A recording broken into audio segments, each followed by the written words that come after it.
Boca autoriza, comienza el fútbol en Dos Bocas. Diego Garín bajo el esférico, se viene Guaraní, Bogarín y el centro, pelota arriba, Rodrigo de cabeza, manotazo del arquero, gol.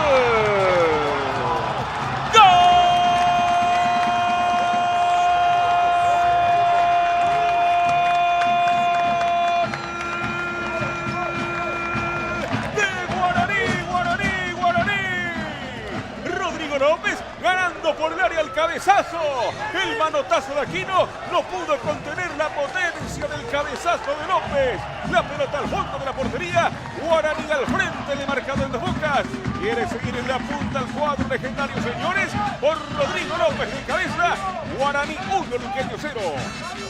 Cáceres desde el fondo, deja para Rodrigo, acomodó contra el pecho, dejó para la presencia de Palau que metió para Camacho, linda pelota, segundo camino, le pegó Camacho, gol.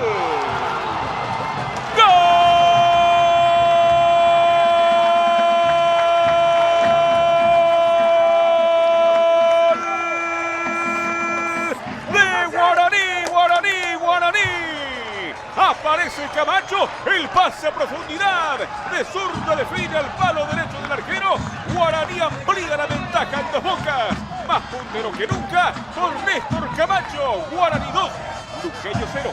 Puntualizamos, era el momento dentro del partido del equipo legendario que supo convertir con López, ya venía picando, marcando el pase, Néstor Camacho, apareció la devolución excelente de Marcelo Palau para que el resto lo haga Camacho.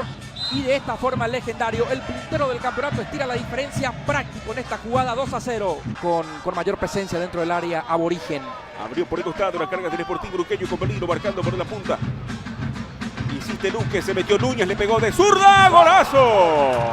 ¡Gol!